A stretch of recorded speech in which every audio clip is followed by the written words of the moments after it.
Ambalima bamanankan meno Mali kono ani Mali ko kan fuleni walimando obe kan nyeshi au kelengele na bela jerema fo yan fo sigoro la ka fo nyana ko bisimila ka bi bamanankan kuna funi solun kene kono mimina wala li chamanke au ye Mali kuna funi au ani jien fanwere kuna funi au la ina fo komi adlangini nendo chuga mununa anga sharia gafe ukonnana Mali jamana wasablon kono wasadin ubena benkando kan benkami ni ubina dun tariku konnana benkan yere ni ukama ko resolution ambe awla donia ka fo abedu basigi nyinini ode kadara konnana ani Mali jamana institution de la république ulu makarani ani ukolosili kene nyemo mbe Mali jamana wasablo ma nyema Musa Temine de bolo wasadiun ka nyola jeren askene sigira senka ka ben alamsadun juin kalo kletan ani segima CICB nyogon kuma nyogonya so belebele konnana Amadou Kamara ani Samba Traoré Sheriff la jabara ni sotola olu de kera bara shere femunu sorola anga jangula de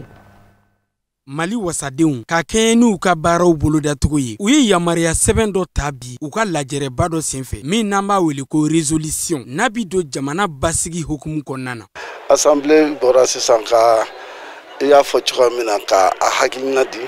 jamana min gɛlɛya bɛ min bɛ jamana kɔnɔ o taabolo la n'a hakilina la par exemple min kan ka kɛ bon o la Assemblée kɔni y'a yira institution Mali institution ale b'o soutenir Assemblée y'a yira fana Covid-19 min bɛ yen gouvernement k'a kɛ cogoya bɛɛ lajɛlen na walasa o bɛ se ka dɔgɔya an fɛ yan cogoya min na pour que k'a laban pewu yɛrɛ bon a y'a yira fana a ka résolution kɔnɔna na fɛn min ye kɔɔri ko ye gɛlɛyaba don ka d'a kan ko kɛra cogoya min na fo ko jateminɛ kɛ pour que minnu bɛ kɔɔri sɛnɛlaw a ka sinsin hali bi gouvernement ye effort min kɛ tiɲɛ don Assemblée a dɔn k'a fɔ effort kɛra mais hali bi dɔ ka fara o kan walasa sɛnɛkɛlaw kɔɔri sɛnɛlaw u ka lafiya hali bi davantage u y'a yira également Assemblée y'a yira k'a fɔ franchement a bɛ président de la République n'o ye président Ibrahim Boubacar Keïta a b'o soutenir a b'o kɔ Assemblée ma gɛlɛya fosi don ale kɔni bɛ a ka bila la n'a ye fɛn o fɛn fɔ u b'a kɛ ɲɔgɔn fɛ sariya b'a yira le président de l'Assemblée n'o ye Musa Tembine a kan ka ni o document in ta ka taa di premier ministre ma n'o ye Boubou Sisi docteur Boubou Sisi Assemblée o yamaruya a y'o fana di an ka président ma sisan n'o ye Musa Tembine ni Ala sɔnna a ma a fana bɛna o lase. Députéw ka fɔ la baara min kɛlen filɛ u fɛ nin ye bi ka ɲɛsin jamana basigili ma a bi tali kɛ jamana fangabondaw olu kɔkɔrɔdonni ma min sɔrɔla bɛɛjɛ fanga hukumu kɔnɔna na san 1992 waati Mali jamana kɔnɔ. Donc bi an bɔra baara la Assemblée kɔnɔna na ka na hakili jakabɔ dɔ kɛ ka ŋaniya dɔ ta ŋaniyaba ta jamanadenw tɔgɔ la k'a jira k'a fɔ ko an bɛ waati min na waati min don waati gɛlɛn don kosɛbɛ nka jamana tɛ se ka jɔ ni furukufuruku ye jamana tɛ se ka jɔ ni dimi ɲɔgɔn kɔrɔ jamana bɛ se ka jɔ ni fɛn min o ye sigi ka fɔ de ye donc k'a jira c'est-à-dire minnu diminen don o b'u jo fɛ minnu fana jamana kalifalen b'u ma o fana o b'u jo fɛ donc o ɲuman ye min ye o de mɔgɔw ka sigi ka kuma ka fɔ ka bɛn kɛ fɔw la quoi o de kama Assemblée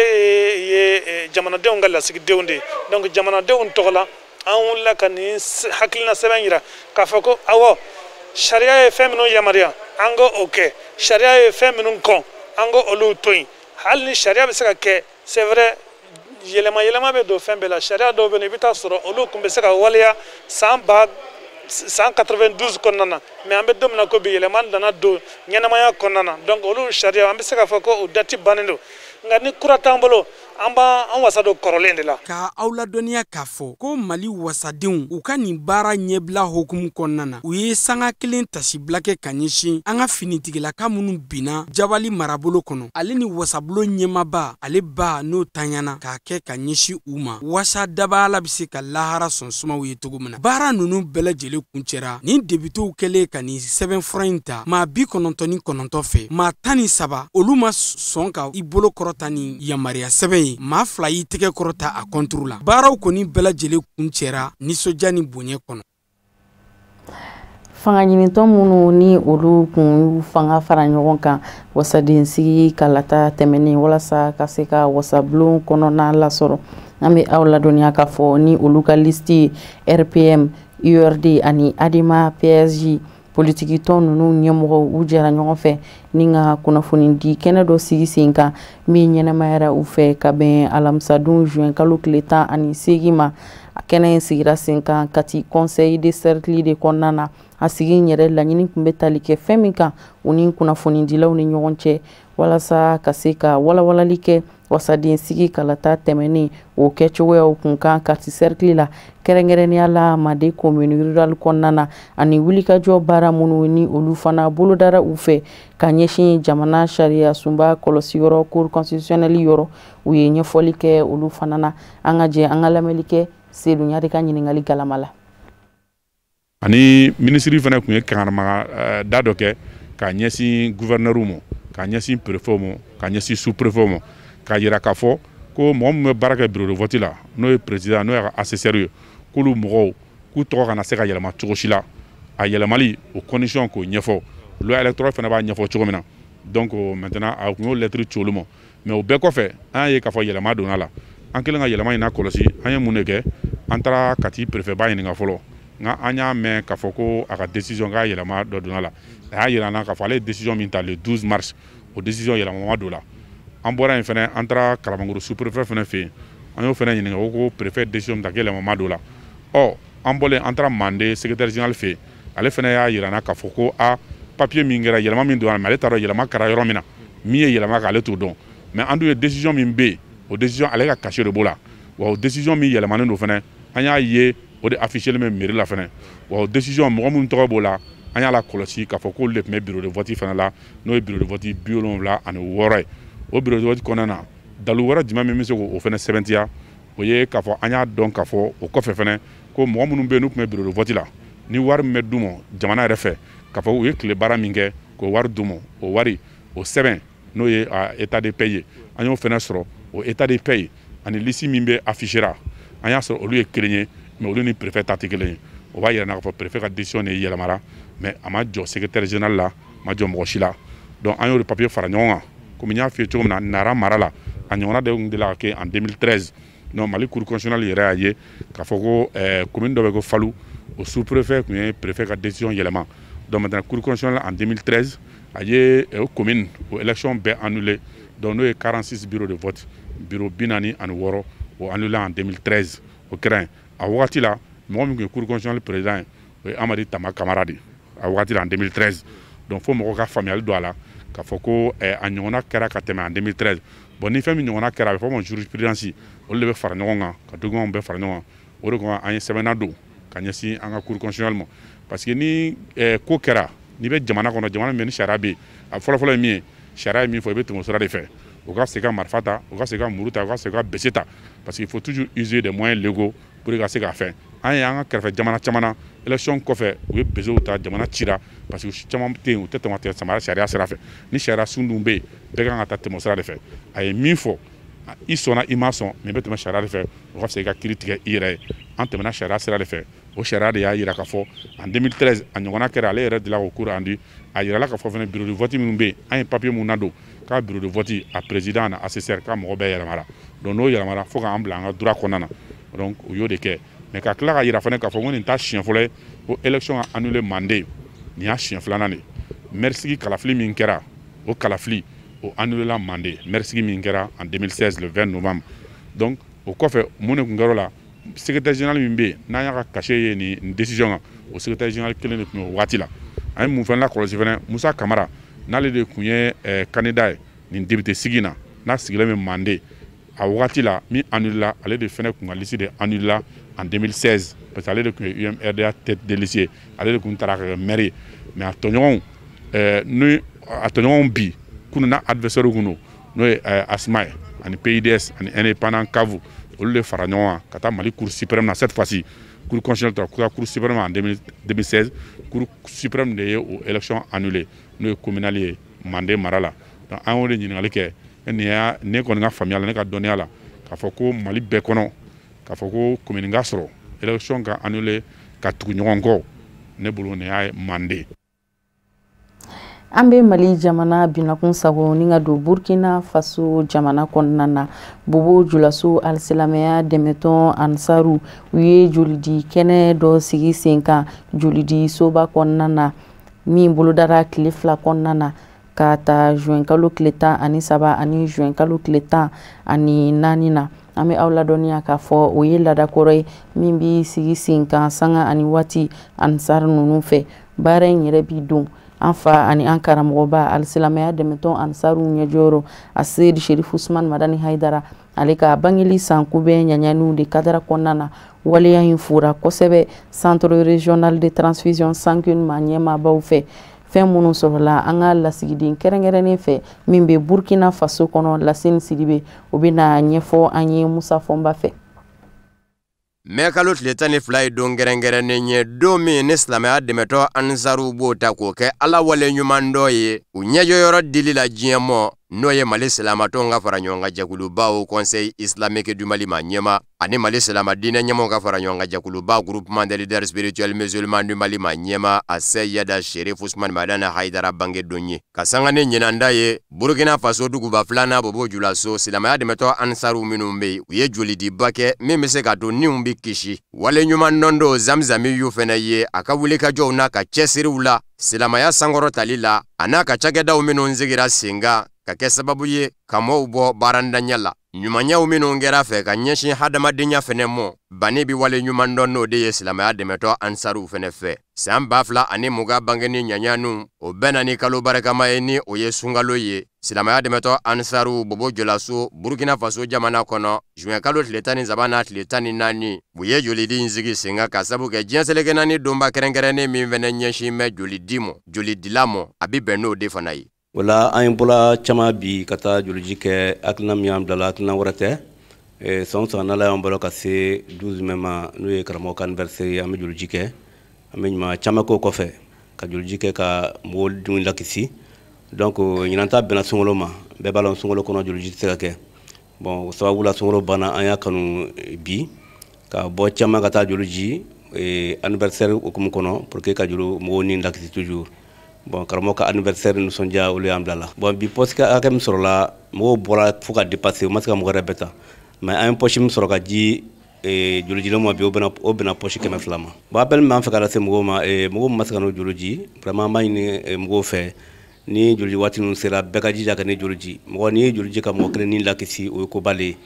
bigɛ ni yɛrɛ lakisili o ye koba ye kuma tɛ mɔgɔnafin ma donc ni joliji waati ninnu sera mɔgɔw ka bɔ caman ka na joliji waati ninnu ka gɛlɛn sumaya waatiw ni joli sɔrɔla ka bila dɔgɔtɔrɔw kɔrɔ parce que n'ala sɔnna ma a bɛ mɔgɔ caman ni lakisi a bɛ mɔgɔ caman ni lataga vraiment o welekan de b'an bolo ka se bɛɛ ma. Nin jolidiba min kɛra Bobo Julaso silamɛya dɛmɛtɔ Ansaru fɛ a kɛra kuma min ni kɛnɛya ko a kɛmɛ bɛɛ lajɛlen jɔrɔnanko ye ka sabu kɛ coronavirus bana ye maa minnu b'u joliw di kɛnɛyasow la caman kɛmɛ k'i sina kuru kɛnɛyaso taali la nka u n'a ta bɛ silamɛya dɛmɛtɔ Ansaru ka nin jolidi in kɛra sababu ye ka joli pɔsi 200 bɛɛ lajɛlen de sɔrɔ k'o bila Bobo Julaso joli lasagoyɔrɔ ka bolo kan joli lasagoyɔrɔ ma ɲɛmaw y'u ka nisɔndiya jira silamɛya dɛmɛtɔ Ansaru n'u ɲɛjɔyɔrɔ kɔrɔ hakilina la a senfɛ fɛnɛ u ye kunnafoni di kɛ min bɛ se ka to jolidi nafa a bɛ se ka dɔn ka sabu kɛ joli dili a ka ɲi joli diba mɔ cogo min a bɛ kɛ maa min fɛnɛ na a ka ɲi o fɛnɛ mɔ. Jɛkulu min bɛ an fɛ Bobo min ye Ansarudini ye o ye ɲɔgɔn lajɛ i n'a fɔ fɔlɔfɔlɔ o b'a kɛ cogo min na san o san ka joli di mais ɲinan ta nin vraiment a kɛra kɛrɛkɛrɛ ko ye anw ma o sera ka ɲɔgɔn lajɛ tuguni kunu ni bi ka se ka na joli bɔ ka di an ka bila banabagatɔw ye mun kama n ko an nisɔn ka di parce que tile fila in na bana min b'u diɲɛ kɔnɔ min ye coronavirus ye o jatigɛ yɛrɛ fɛ faamaw ye mesure o ko min ye mesure préventive ye a kɛra ten mɔgɔw yɛrɛ tɛ se ka joli na joli di an ma pour que an ka se ka banabagatɔ dɛmɛ n'a ye donc o sen fɛ Ansardini ye a ka mɔgɔw ladɔnniya pour que o ka se ka na dɛmɛ kɛ jolidibon na kunu ni bi pour que an ka service ka se ka joli sɔrɔ ka se ka bila banabagatɔ minnu ma ko joli la donc a kɛra ten sunkalo banna Ansardini mɔgɔw sera ka na an dɛmɛ jolidi fan fɛ pour que an ka se ka joli bila dɔgɔtɔrɔso la banabagatɔ ye. An b'aw ladɔnniya k'a fɔ nin joliden in kun jɛra ni jataw ye bonya ani karama ni nisɔndiya ni ɲɛɲa ninnu kɔnɔ an bɛ jɛ ka dugawu don kɛ mai kalo tile 12 san 2021 dali masa k'o jira an bɛɛ lajɛlen la. Sisan an b'an kunda diɲɛ fan wɛrɛ kunnafoniyaw kan minnu sera ka fara ɲɔgɔn kan ka bɛn ni waati in ye Musa Fɔnba fɛ an ka jɛ an k'olu ɲamada. Matani nzaba ɲɔgɔnna kasara y'o de sɔrɔ kono wari faba Abidjan Kina k'i min wele ko Anyama n'a bɛ kono wari faba Ganyaka yanfa fɛ ji ka tiɲɛni de don ka sababu kɛ ji dɔw nana kono wari jamana kɔnɔ minnu kɛra dandɛmɛw ye. Alamusa sɔgɔmada yanfa de fɛ nɛgɛ ɲɛ 8 kumaw terɛnzira min bɛ tɛmɛ Anyama fɛ k'i kunda Burkina Faso jamana kan maa minnu sigin bɛ o fan in fɛ ni o ye Anyama derrière rail ye. Terɛnzira in bɛ tɛmɛ tindi dɔ de kan o tindi de warola ka jigin ka sababu ka sumana maa minnu bɛ duguma yanfa fɛ du 5 ka taa se du 6 ɲɔgɔnna mɔ bɔgɔ jiginna olu kan. N'i y'a ye kasara fɛnɛ bonyana sa bɛ ka na mɔɔw ma bɔ ka taa baara yɔrɔ la bɛɛ kun b'i ka so. Wulatile yanfa bɛ taa se kuma min na ni ɲininiw kɛra tani nzaba su yera nka dɔw y'a yira k'a fɔ a bɛ sɔn ka caya n'o ye ka sababu kɛ ɲinini bɛ to senna ka se juma in mɔ. Terɛnzira fa dɔw yɛrɛw bɛ yen mɛtiri 50 ɲɔgɔnna i bɛ nɛgɛjala langolo ye o la ka taa bɔgɔ foyi t'a jukɔrɔ ka sababu kɛ ji ye bɔgɔ waro ka jigin ka bɔ a kɔrɔ. Seere dɔw y'a yira k'a fɔ dingɛ dɔ kun bɛ yen ji kun ma na cogo o cogo ji kun bɛ taa ni o fa ye ko nka ko sigibaa kura dɔw nanen de y'o geren nin y'o kalo 3 ye k'o de y'a to ko ji ma se ka taa fan sɔrɔ ni sumaya dara tindi la fo ka tindi waro ka jigi. Kabini samiya binna ka daminɛ Konowari jamana kɔnɔ nin y'a dɔgɔkun damadɔ ye ji bɛ ka yɛlɛ o de nana ni kasara in ye Abobo Kina k'i min bɛ wele ko Anyama.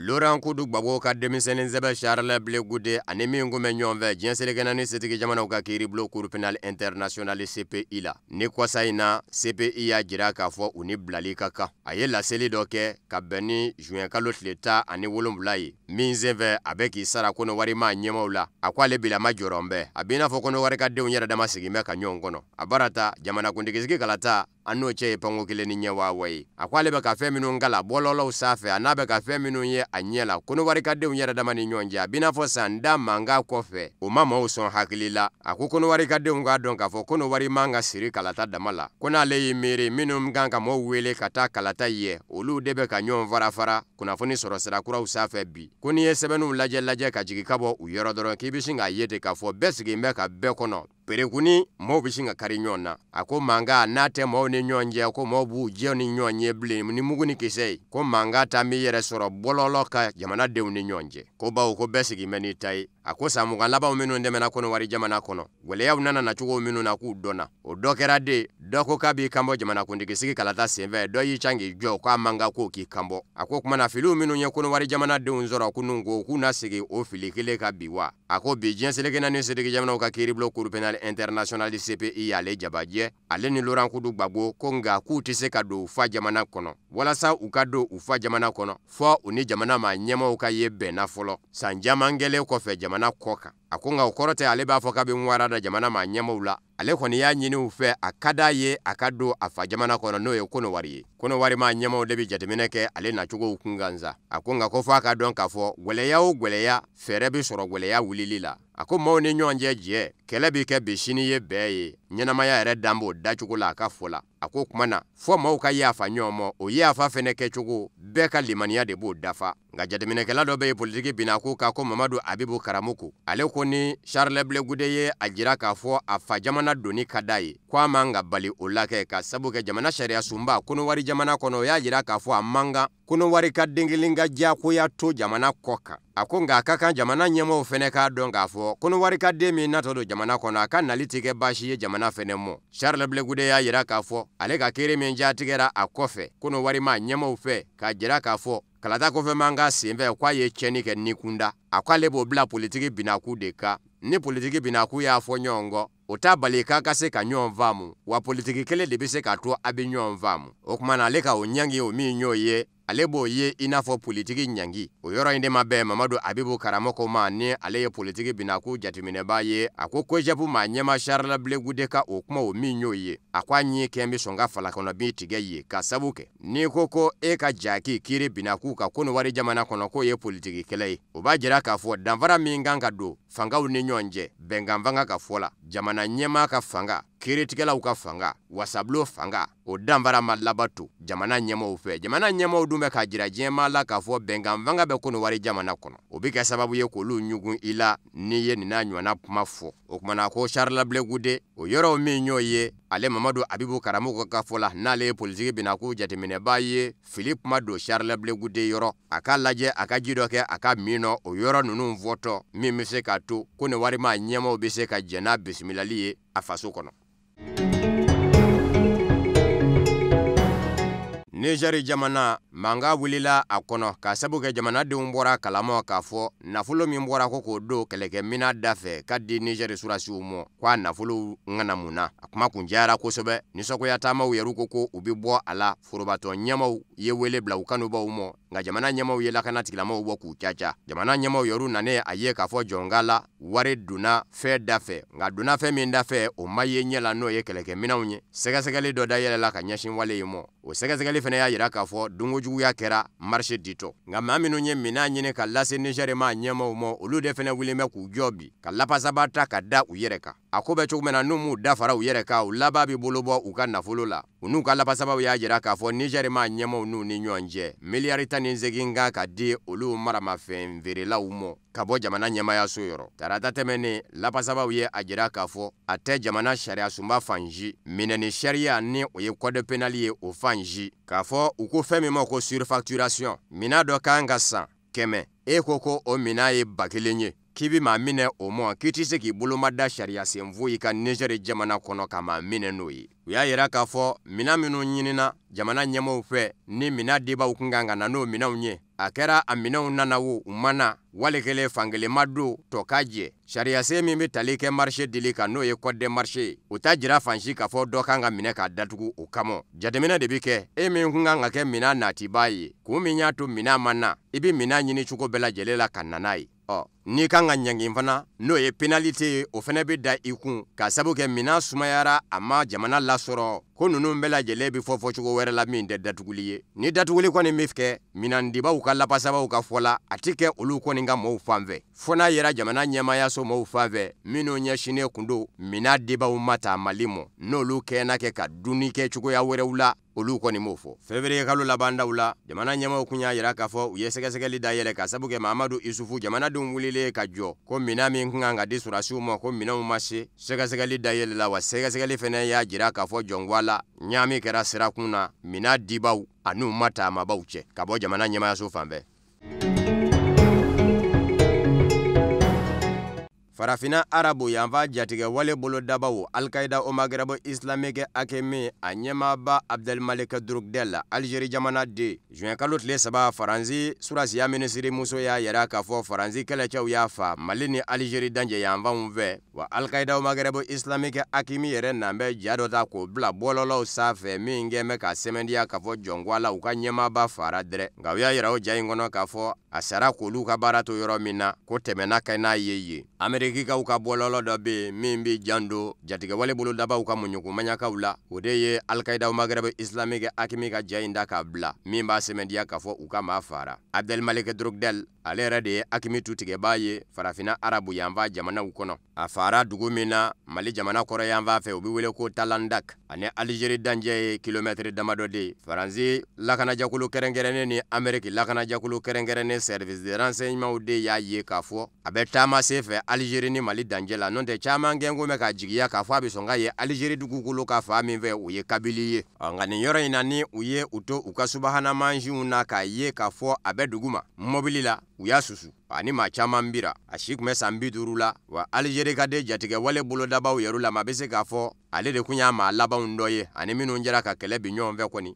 nin fɛnɛ bɛna kɛ a siɲɛ fɔlɔ fɛnɛ ye maa ka se ka da Faransi jamana na a k'a fɔ ko jatigɛ wale bolodaba ɲɛmaa dɔ far'a fɛ k'o ka bɛɛ tiɲɛ mɔ k'a sabu kɛ Faransi bi deli k'a jira k'a fɔ Abu Zaid k'a y'o fa k'a ye Belmokhtar fɛnɛ fa ninnu si ka saya kun ma kɛ tiɲɛ ye kɔsa fɛ Abu Zaid fali ko 2nan kɛra nka Belmokhtar ta hali sini o bɛ balo la.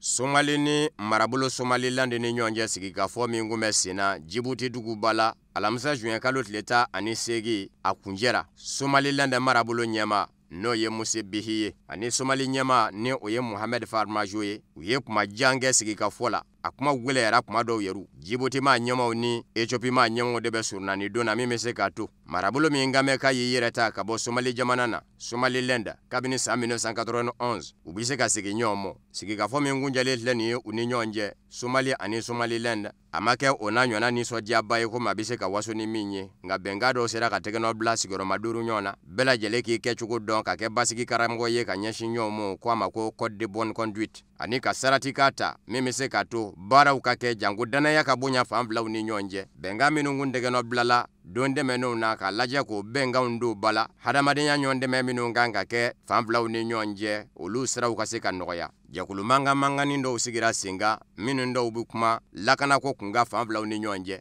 ani sanfɛ sirakow pankurunko ta fanw bɛn kɛra olu dɔw kan tile 15 bi kɔfɛ tile 15 nin kɔfɛ u bɛ ɲɔgɔn sɔrɔ Djibouti kokura yanni minisiriw ka lajɛ cɛ o min fɛnɛ kan ka kɛ kalo 1 ni tila ɲɔgɔn na nka sigi in senfɛ maa caman y'a jira k'a fɔ kɔrɔfɔ gajana fanw ni ɲɔgɔn cɛ fɔ kuma dɔw kɛra a la dɔw y'a jira k'a fɔ u bɛ da tan ka bɔ kɛrɛnkɛrɛnniyana kuma la kuma min ni surunani donbaw sina ka Somaliland marabolo ta k'a kɛ jamana ye a weletɔ o digira Somalima ɲɛmaw la Dawuda Umed ni ale ye Djibouti jamana ɲɛmaya sobabu sentigi ye a y'a jira k'a fɔ bɛɛ sigi kun bɛ n'a ye k'a fɔ kɔrɔfɔ in a tɛ nɔgɔya o fan filaw ni ɲɔgɔn cɛ nka bɛɛ y'i jɔ i jɔyɔrɔ la Somaliland marabolo ɲɛma segintɔ ka don Somaliland mara kɔnɔ kɛrɛnkɛrɛnniyana dugu min ni a bɛ wele ko Hargeisa a kunbɛra ni dunu ni bala ye marabolo denw fɛ k'a y'u kunna wolo sigi senfɛ n'o ye Muse Bihi ye a y'a jira a kanubaw la marabolo la Somaliland k'a fɔ Somaliland ka yɛrɛ ta ka k'a dama jamana ye n'a bɛ bɛn san 100 mɔ ale sigi bɛ ka san 100 kɔnɔ o ka kɛ sigi k'a fɔ foyi t'a to ale k'o hakilina in bɔ a mɔ.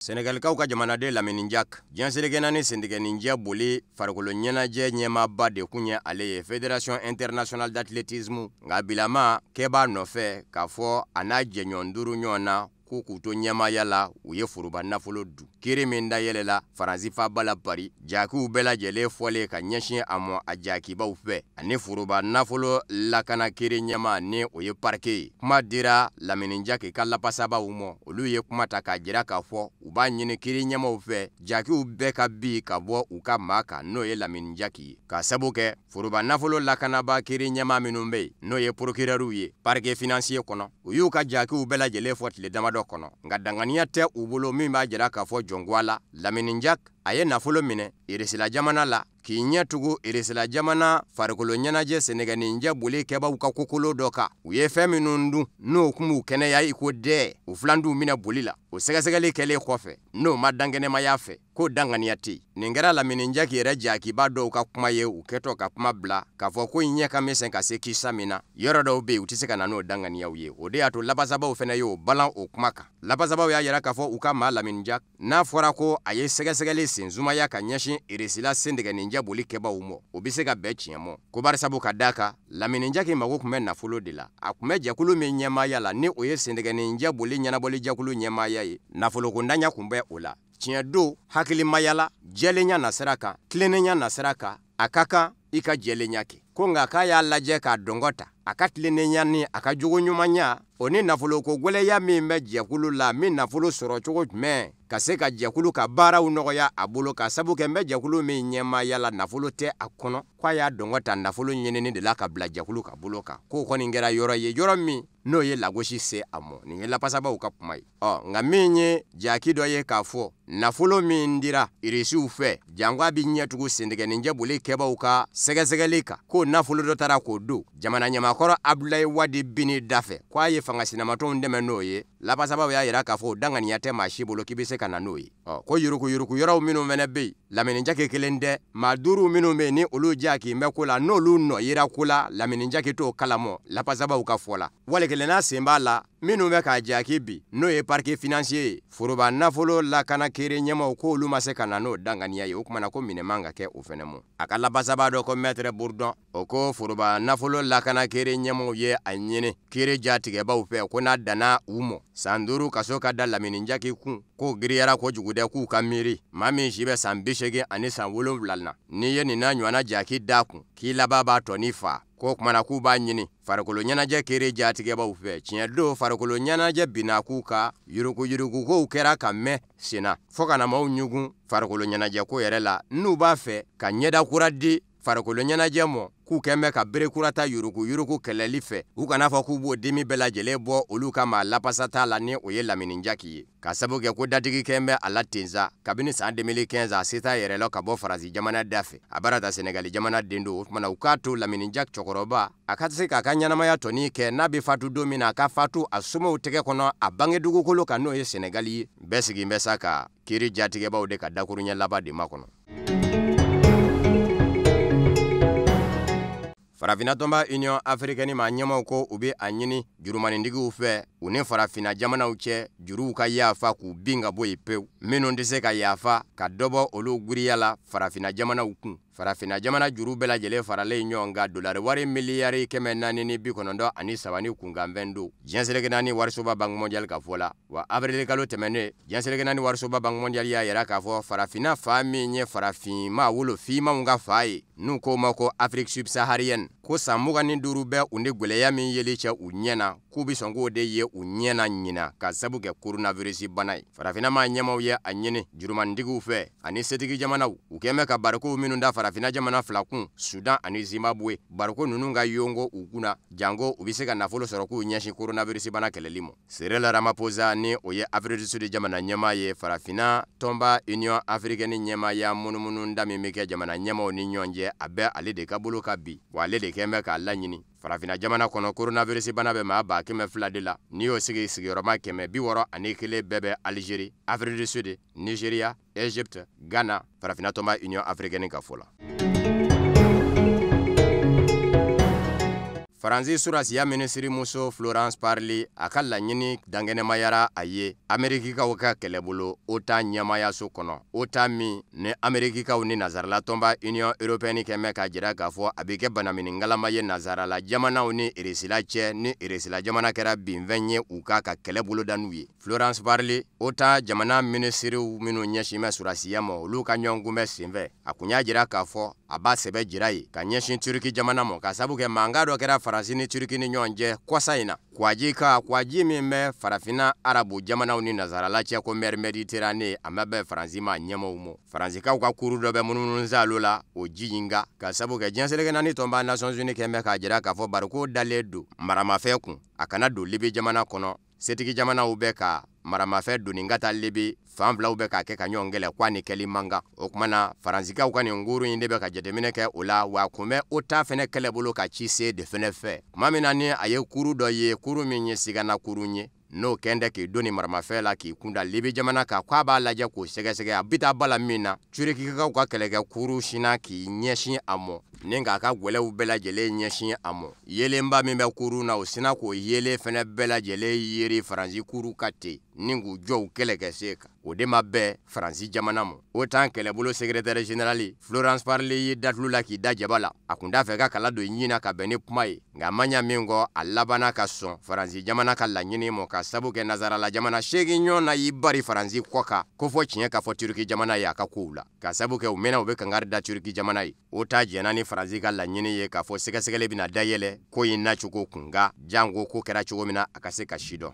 nga hali ni sega dayele la ati onanywa na femba chien Turki jamana ye ka sabuke nyangi chugo te Turki jamana la fengele mingo ni miseka ke oye Turki jamana a ka lebe kungango la a kana otan kɔni ka foyi ta k'a bi baara kɛ n'o ye maa caman kɛmɛ ka Turki jamana jaki bi k'a fɔ a kɛtɔ ka dɛmɛ don ka ɲɛsin diɲɛseleke naani tɔnba Nations Unies ka jamana ɲɛmaa lakodɔnnen Fayez El Sarraj mɔ a bi sariya sɔsɔ diɲɛseleke naani tɔnba Nations Unies kɛmɛ k'a jira k'a fɔ maramafɛn man ka doni ka Libi sɛgɛrɛ nka Turki jamana n'a maa ɲɛmaa Recep Tayyip Erdogan bɛ k'u murukurundakoya o ko kɔrɔ wa u ka dɛmɛ yɛrɛ kɛra sababu ye fɔ ka fiɲɛ bɔdaba di Fayez El Sarraj mɔ a bilama kɛmɛ ka sebaya ta Marshal Khalifa Haftar ka kɛlɛ senfɛ. O de bɛ dansigi kɛ bi bamanankan kunnafoni sɔrɔlenw na minnu sera ka fara ɲɔgɔn kan kabɛnni ni kuma in kunnafoni di so ɲɛmɔgɔyaso fɛ k'a lase aw ma an tɛ bɔ kɛnɛ kɔnɔ n'an ma waleɲuman dɔn foli kurakuraya ka ɲɛsin aw bɛɛ lajɛlen ma Mali kɔnɔ ani Mali kɔ kan aw k'an bɛɛ laseli nata ni Ala sɔnna k'o jira aw ni anw na.